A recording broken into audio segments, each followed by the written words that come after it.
high in the mountains, far from civilization. My mother-in-law fixed me with an icy glare. "Take care now," she said, her voice devoid of warmth, before slamming the door of her luxury SUV. The sound echoed through the still night as her tire spun, kicking up gravel. In an instant, she sped away, leaving me alone beneath the pale glow of the moon.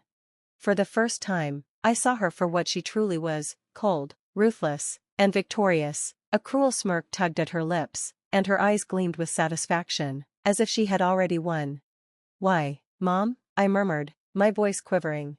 She leaned out of the window, her laughter sharp and chilling, sending a shiver down my spine.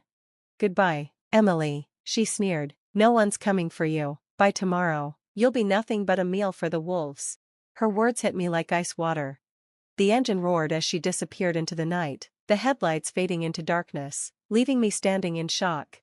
Desperate, I reached for my phone, only to realize it was dead. Panic set in as I remembered, earlier, she had borrowed my charger. She had planned this all along. She had lured me here under the pretense of showing me a beautiful stargazing spot. I felt so foolish. Maybe if I had tried harder to get along with her, or confronted the growing tension with John sooner, none of this would have happened. Now, standing alone in the frigid night, reality sank in. The distant howls of animals echoed in the dark, and a creeping sense of fear gripped my chest. I felt unseen eyes watching me from the shadows of the trees. The crunch of leaves and the weighty thud of approaching footsteps grew closer. My heart pounded as I stumbled backward, uncertain of where to run. "My name is Emily Matthews. I'm 26 years old, and I've been married to John for 2 years. He was always kind, always supportive, the type of man who cooked for me when I was stressed and nursed me back to health when I was sick. Marrying him felt like the best choice I had ever made. I came from a privileged background but worked hard to build my own life. I kept my family's wealth a secret from John, wanting to establish myself without relying on my parents' money. We both worked in the bridal industry, and I adored my job. But everything changed when John quit his stable job to start his own business. Though I was anxious, I stood by him, believing in his ambition. Then, the truth unraveled. John had been in a secret relationship since college, a fact he had hidden from me. Even worse, he had amassed $50,000 in debt from extravagant vacations with her. The betrayal was devastating. To my horror, I discovered he had partnered with her to launch his new business. He claimed his family was helping him financially. His mother, Susan, worshipped him and excused all his actions, treating me like a villain trying to steal her beloved son. His sister, Megan, refused to work, saying she couldn't tolerate the pressure of a job. Dealing with her entitled attitude was exhausting. For a while, I endured it all because I loved John, but Susan and Megan began invading my home, going through my belongings like they had every right. They flaunted my treasured possessions on social media, treating them carelessly. One day, Susan took my favorite brown purse without permission and broke it. I hoped for an apology, but instead, she smirked. "John bought it for you, so you have no right to complain," she scoffed. Her words stung. Even though I earned my own income, I couldn't keep replacing everything they ruined. I reminded her that the bag was something I had purchased before marriage, a gift to myself from my first big paycheck. "Yeah, right," she sneered. "Girls like you don't have that kind of money. Stop pretending." To her, I was nothing but a gold digger, spending John's money on luxuries. She never tried to understand me, only saw me as an obstacle. When I turned to John for support, he barely paid attention. "Just be patient, Mom's going through a rough time," he dismissed my concerns. It hurt to feel so alone, even with my own husband. I always considered myself strong and independent, but the isolation weighed on me. Then, John's business started to crumble. He could no longer fund Susan and Megan's lavish lifestyles. When he finally told them he couldn't give them money anymore, they panicked. Instead of considering getting jobs, they devised another plan. "Just take some of Emily's money and give it to us," Susan declared. "Family comes first." Their resentment toward me reached a boiling point when they uncovered my family's wealth. Their bitterness turned into greed, and they became fixated on removing me from the picture. Susan convinced herself that with me gone, they could control John's finances and inherit millions. She was delusional. My family, not them, would inherit everything. But her twisted logic led to something unthinkable. Knowing my passion for photography, especially capturing the night sky, Susan researched secluded locations with minimal human activity. She found what she believed was the perfect place for her heinous plan. No one will ever find her here. It's bear season, it'll look like an accident, she told Megan coldly. Megan didn't hesitate. I'll drive, Mom, we're doing this for John, she said, pretending their actions were selfless when it was all about greed. On the day of their plan, Susan called me in an unusually sweet tone. Emily, I know you love stargazing. There's a spot nearby with breathtaking views. Want to go? Hesitant but hopeful that they were finally accepting me, I agreed. That day, they acted uncharacteristically pleasant. They chatted about beauty and fashion, even complimenting my hair. I've always wanted a daughter like you, Susan said warmly.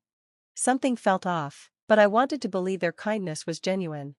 When we arrived, they encouraged me to step out and start taking photos. We'll grab some things from the car and join you, they said.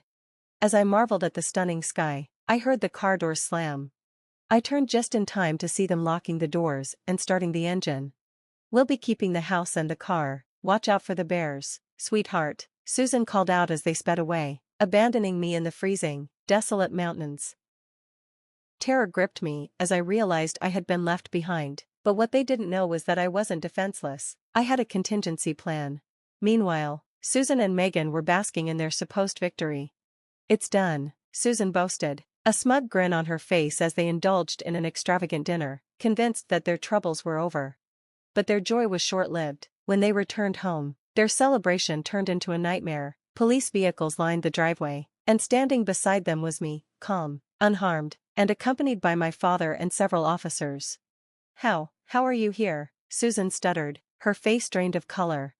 Megan attempted to slip away, but the officers blocked her path. My father's foresight had been my salvation. Since childhood, he had ensured I always had a GPS tracker and an emergency alert system in place. The moment I sensed danger, I activated it. My father, who had access to a private jet, arrived swiftly. The isolated location and open terrain made for an easy rescue.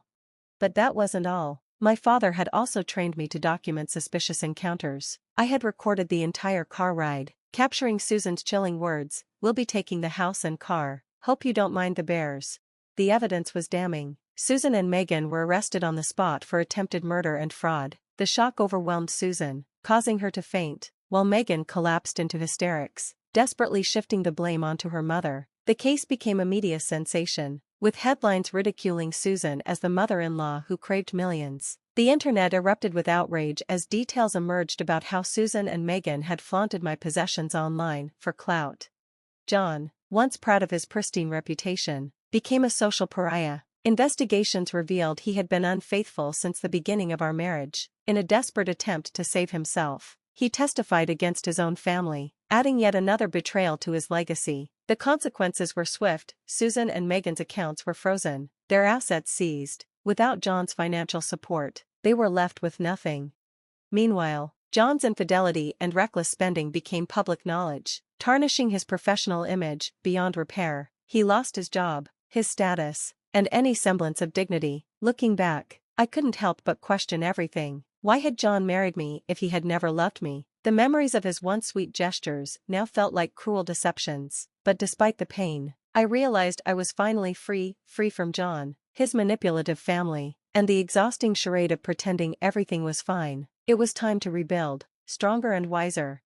Though my heart ached with betrayal, I pushed forward. Susan and Megan were evicted from their lavish apartment and forced into public housing. Before long, their location was leaked online. Susan's mental state deteriorated, and she spent her days muttering about her ruined life. Megan, abandoned even by her own family, struggled to keep a job due to her lack of skills and discipline.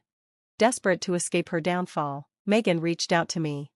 "Working at weddings and wearing beautiful dresses sounds fun," she messaged, referring to my career in the bridal industry. I ignored her. Success wasn't something she could simply waltz into, and her misfortunes were not my burden to bear. Susan, now living in a rundown apartment defaced with graffiti, spiraled deeper into despair. Meanwhile, I left the house I once shared with John, along with every reminder of him, and returned to my parents' home. It was the only place that felt safe, though I still bore the emotional scars of my past. One day, John's name flashed on my phone. My stomach twisted in disgust. "Emily, I'm so sorry," he pleaded. "I've cut ties with my mother. Please, let's try again. His words rang hollow. How could I ever trust him again? Maybe your mistress needs your support more than I do, I replied icily, ending the call. But Susan wasn't finished. Desperate and vengeful, she hired a private investigator to dig up dirt on me. When nothing incriminating surfaced, she fixated on a trivial detail, my PTSD. She believed she could use it against me. One evening, as I walked alone, Susan appeared on the sidewalk. Her clothes were tattered, but her expression was one of twisted amusement. Guess the bears didn't get you, she sneered. Her words sent a chill down my spine, dragging me back to the horror of that night in the mountains. She spewed vague threats about exposing a non-existent scandal unless I paid her. Though her claims were baseless, her presence unnerved me. She climbed into a rusted car and vanished into the night.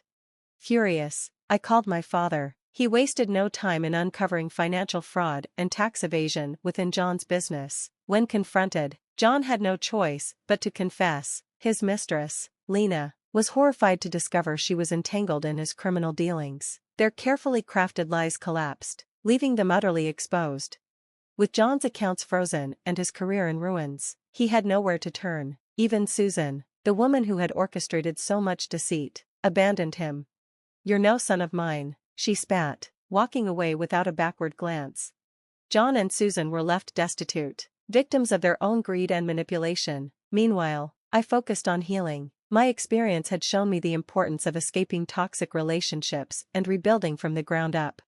With my parents' unwavering support, I founded a refuge center at the very retreat where I had been rescued. It became a sanctuary for those seeking a fresh start. To better support them, I earned a counseling qualification, guiding others through their pain. Over time, the refuge flourished, becoming a beacon of hope. One day, a woman arrived, fleeing an abusive household. "You're incredibly brave for leaving," I reassured her. "I'm glad I walked away, too." Her tears softened into a grateful smile as I reminded her that healing takes time and that setting boundaries is an act of self-respect. As the days passed, I found myself smiling more as well, rediscovering the joy in life. Susan, Megan, and John continued to suffer the consequences of their actions, but I felt no sympathy. They had merely reaped what they had sown. Meanwhile, the refuge thrived, ensuring that no one else would have to endure what I once did. Thank you for watching. See you in the next video. Stay tuned.